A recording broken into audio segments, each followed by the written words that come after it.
গ্রামের নাম পলিমদেবপুর, আর মাঠের মাঝখানে একদম খোলামেলা জায়গাতেই কিন্তু আমাদের শীতলা মায়ের মন্দির অবস্থিত। যেমনটা ধরো এই বাড়ি কিন্তু 10টার ওপরে পাঠা বলি হয়েছে। মাসনা আছে, কালী আছে, বুড়ি মাতা আছে, পূর্বকাল থেকে আসতেছে এবং খুব জাগ্রত।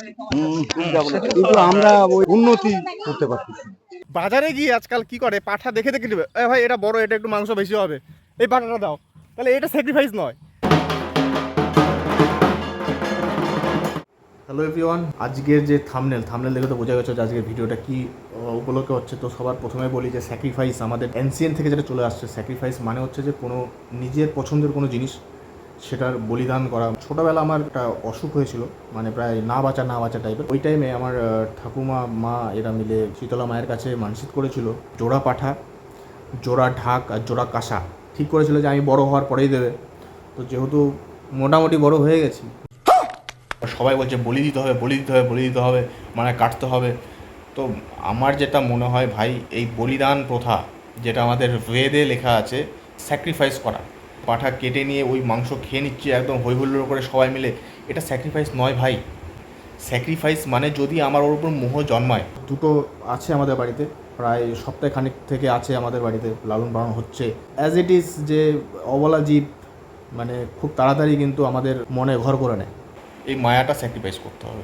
আমি এর বিরুদ্ধে কিছু বলছি না, ফালতু কন্ট্রোভার্সি ক্রিয়েট করে লাভ নেই। আমার যেটা মনে হয়, আমার যে পার্সোনাল ওপিনিয়ন, সেটা আমি বলছি। একটা চল এদিকে, আর এই যে একটা মারামারি করতে হবে।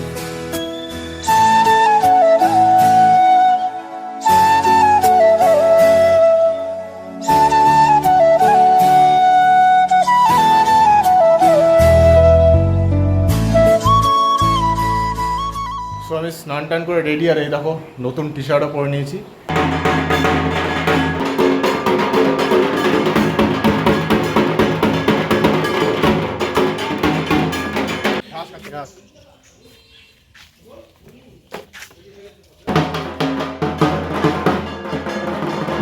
চাল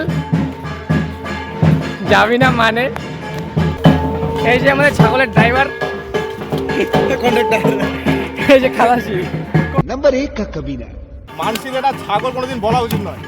সোনা দানা দাও, হ্যাঁ, বা 10 জন বা 100 জনকে খাওয়াও ঠিক আছে, কিন্তু এই মানসিকদের যারা বলে ফেলে, আমাদের যদি বলে ফেলছে কিছু করার নাই।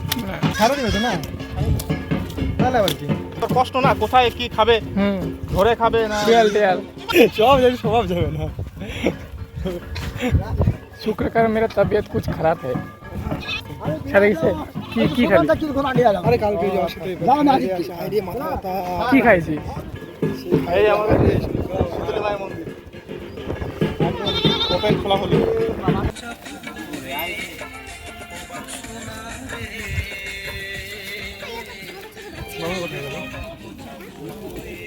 গ্রামের নাম পলিমদেবপুর, আর মাঠের মাঝখানে একদম খোলামেলা জায়গাতেই কিন্তু আমাদের শীতলা মায়ের মন্দির অবস্থিত। আশেপাশের অনেক জমি জমা এই শীতলা মায়ের নামেই আছে। কাজেই এই জায়গাটা একদমই খোলামেলা থাকে। তোমরা দেখতেই পাচ্ছ এখানে কোনো মূর্তি পুজো হয় না। পাথর রয়েছে সব জায়গার মতো, এখানেও একটা ঠাকুরের থান রয়েছে। অনেকের মানসিক থাকে যে মূর্তি দেবে, তো সেই অনুযায়ী তখন মূর্তি পুজো হয়, কিন্তু জেনারেলি এখানে কোনো মূর্তির পুজো হয় না। শীতলা মায়ের পুজো কিন্তু অনেক জায়গাতেই হয়, ঠাকুর সব জায়গাতেই বিরাজমান, কিন্তু এইখানে সত্যিই অনেক নিদর্শন রয়েছে যেটা প্রমাণ করে কিনা যে এখানকার শীতলা মা অনেকটাই জাগ্রত। এখানে অনেকে মানসিক করে তাদের ফল পেয়েছে, যার জন্য অনেকে বাতাসা ভোগ দেয়, অনেকে পাঠা দেয়, অনেকে পায়রা দেয়। যেমনটা ধরো এই বাড়ি কিন্তু 10টার ওপরে পাঠা বলি হয়েছে। যদিও এটা একটা গ্রামের পুজো, তাই বেশি ফেমাসও নয়। মামা আমার কাক বলেছি, হ্যাঁ এটা তোমরা দেখে পাবেন কালকে, লোকজন দেখবে। আমার মামা এটা। ঠিক আছে হ্যাঁ আমিও টাকা দিলে মাটি। আমার মামা আসিয়াতে এই যা আমার বিষ কাটলে উঠছিল, তো বিষ কাটলে অনেক পিঁপড়া, সে পিঁপড়াটা সরবা যায়, তখন বিষ লাগিয়ে দিচ্ছে আমার।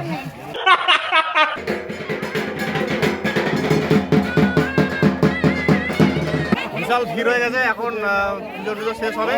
তারপরে পাঠার টাইমটা আছে, মানে যারা যারা বলি দেবে তারা দেবে, যারা যারা ছেড়ে দেবে তারা দেবে। তো আমাদের কথা হয়ে গেল। তো বলছে হ্যাঁ অবশ্যই ভিডিওটা পুরোপুরি দেখতে থাকো, তাহলে তো বুঝতে পারবে। এই যে পকোড়া ভুল করে বলি দিয়ে দিল। হ্যাঁ ভুল করে বলে দিয়ে দেবে। হ্যাঁ তারপর বলি দিলু রে। কি অবস্থা। মনোবলী জমিদার তখন তার ইয়ে ছিল। শীতলা মা আছে, ওখানে পীর সাহেব আছে, ওই যে বড় কাছে এখানে ওখানে সিন্ধু যাবে, এই যে মাসনা, এখানে মাসনা আছে, কালী আছে, বুড়ি মাতা আছে। বুড়ি মাতার আবার আরো এক জায়গায় পূজা হবে ওইখানে, ওই গ্রামে এখন এইটা পূজা করে যাওয়ার পর ওটা পূজা হবে এখানে পূর্বকাল থেকে আসতেছে এবং খুব জাগ্রত। কিন্তু আমরা ওই এখনো এটাকে মানে উন্নতি করতে পারতেছি না না, এটা আমাদেরগুলো নয়, এগুলো হচ্ছে বলি হবে, তো তাদের রিচুয়ালস আলাদাভাবে করা হয় এবং যাদেরকে ছেড়ে দেওয়া হবে তাদের রিচুয়ালস আলাদাভাবে করা হয়। দেখতেই পাচ্ছ তোমরা এখানে দা দিয়ে ঠেকানো হলো, মানে এদের বলি করা হবে। যেসব পাঠা ছেড়ে দেওয়া হবে তাদের মন্ত্র আলাদা, তাদের রিচুয়ালস আলাদা, তাদের গলায় একটা লাল ফিতে তার সঙ্গে কয়েকটা ফুল বেঁধে দেওয়া হয় এবং তাদেরকে আলাদা করে কিন্তু পুজো দেওয়া হয় এবং তাদের গলাতে কিন্তু আর দা ছোঁয়ানো হয় না, তাদেরকে জাস্ট এমনি মন্ত্র পড়ে ছেড়ে দেওয়া হয়।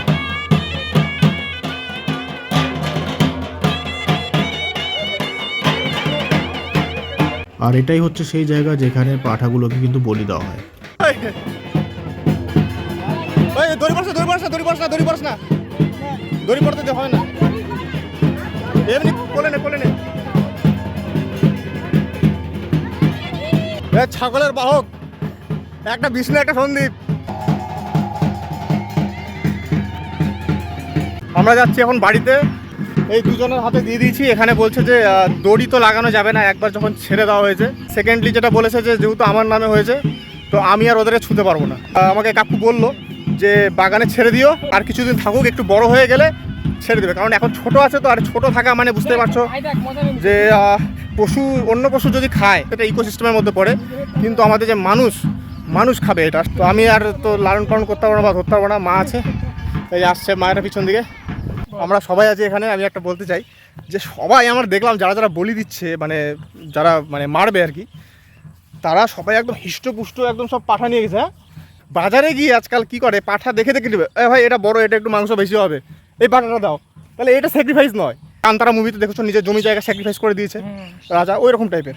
এই যে এরকম সাইজের হয়ে যাবে, তখন এরকম বসে মানে ঘুরে বেড়াবে একদম। শিয়াল টেয়ালের থেকে বেশি খতরা কার থেকে? মানুষের থেকে। সব থেকে হারামি হচ্ছে মানুষ। মাসে তোলা চেঙ্গা প্যাকারগুলা আমি দেখো এদেরকে বিশ্বাস রাখতে বললাম, ঢুকাই দিলে এখানে দুটা। ঠিক আছে, কিসের রে? ড্রাগন ফ্রুট পাইছিস নাকি? ড্রাগনের ফল পাই গেলি কাটা? এই যে আমাদের নতুন ভাই, একটা কি নাম ভাই তোমার? রোহিত কাতি। এই যে আগে ভিডিওতে এসেছে, হ্যাঁ এই নতুন না আগে ভিডিওতে দেখো দেখো একটু সুমন ভাই আম ছুলতিছে, ভর্তি পেটে ফল, তাহলে হসপিটালে চল।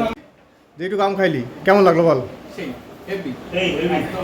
এই আমের একটা ইয়ে আছে, ভালো জিনিস আছে, কি বলতো? এটা খুব খেতে মিষ্টি, ঠিক আছে। আর খারাপ জিনিস কি বলতো? খাওয়ার পরে আধা ঘন্টা 1 ঘন্টা তো দাঁত খোঁচাইতে হবে, এত আস। আর সবাইকে আমি মানে পুজোর টাইমে অ্যাকচুয়ালি মনে নেই সবাইকে ইন্ট্রোডিউস করানো। আমার নাম সবাই জানো, সুমন। ও বিষ্ণু, এ সন্দীপ, এটা মামা হাত দাও, মামা হাত দাও। আর এগুলো তো এই যে আমার ভাই, আর এই যে পুচকি। এবার যেটা নতুন দুজন, এটা সোনু, আর হচ্ছে ও হচ্ছে শুভঙ্কর। কেউ সাবস্ক্রাইবার বেরিয়ে চলে যাও না, যারা নন সাবস্ক্রাইবার ভিডিওস দেখো চুপচাপ, তো এভাবে থেকো না, একটু কাছে এসো। তো চলো টাটা, দেখা হচ্ছে নেক্সট ব্লগে। ভালো থেকো সবাই, বাই।